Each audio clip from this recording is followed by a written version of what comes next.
Oh, that was kind of aggressive. Adventurer, I need you to choose between two paths.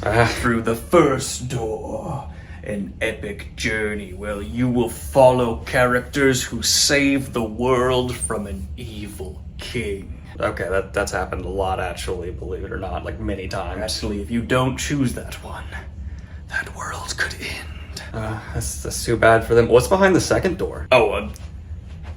The other door, you're going to follow some characters who have a really, interesting community and stuff. They open a coffee shop, but that's quite the extent of it. So I think we should go through the first door. Like in its fantasy? I don't think you fully comprehend the difference of stakes here. I haven't heard that before. I mean, I can't... Yeah, I'm gonna go for the second door here. I can't go through that... Legends and...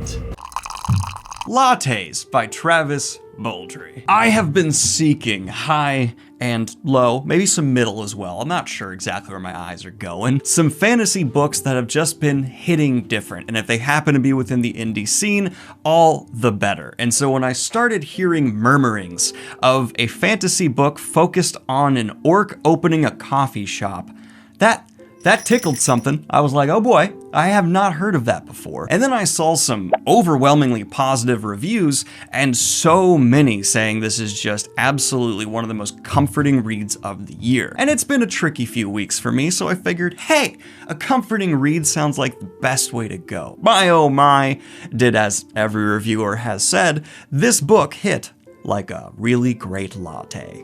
Yep. Everyone said it, so I gotta say it too. This book hits like a lot. You happy? That's the catchphrase with this one.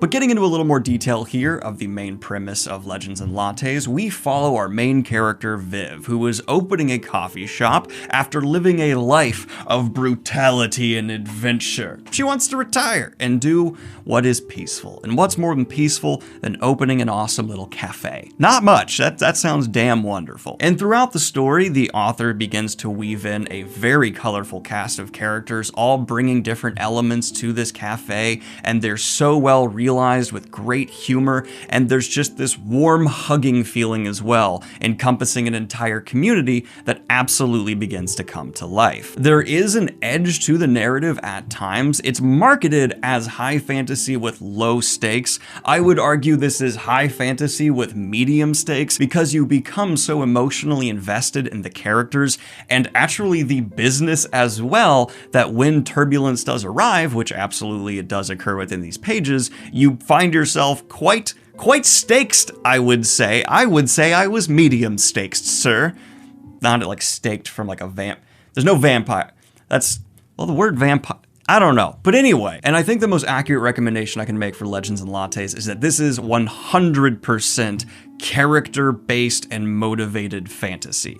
If you are someone who needs that grand world-shifting plot, then yes, it does live up to that marketing, and this isn't necessarily going to be for the Malazan crowd who want to see crippled gods and things along those lines, and instead, this is the development of a cafe through the narrative, and you are then getting the community as a result. And it's overwhelmingly charming. The comparison that kept popping up in my mind is to the show Ted Lasso, where even the way conflict is handled, all the characters are so good-hearted in the way they work together to find solutions. It just makes you feel all warm and fuzzy. Though that does mean the few people who seem to be actively working against that good, warm-hearted, fuzzy feeling, you end up kind of instinctively hating all of them more, and Travis Baldry used that to a fantastic extent. And having a main character who is using, keeping it spoiler-free, a magical item to benefit her business that could have some drawbacks, it layers in a kind of miasma of hidden stakes underneath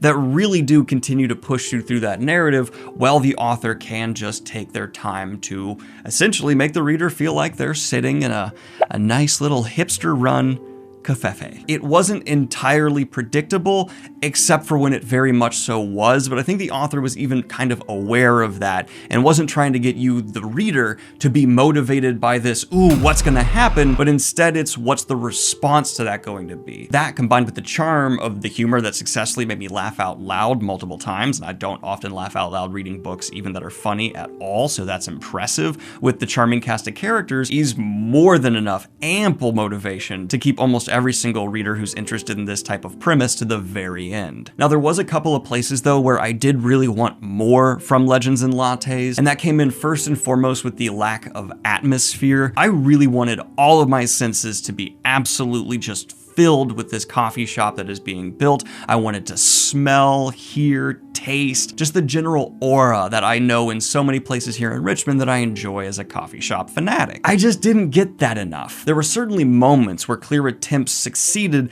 at having some of that conveyed, especially when it came to some baked goods that come about from a delightfully charming rat companion character who is by far my favorite. And Travis played with some musical ideas and things, but it just didn't come together for a cohesive enough atmosphere, which I think would have really propelled this book even higher than it's already achieving. I also found the prose to just be very fine, but nothing exceptional. And as a coffee nut, I also was really looking forward to seeing coffee porn in this book, right? Just give me these over-the-top, luscious descriptions of coffee left and right, but that was certainly under-delivered on. I got way more baked goods sensory information than I got from coffee here, and that was a little disappointing, though if I had to guess, I think it's because it's being set up in an inevitable sequel for them to be improving from what is described as just good coffee so far. But Travis, I need coffee porn next time. Give me coffee porn.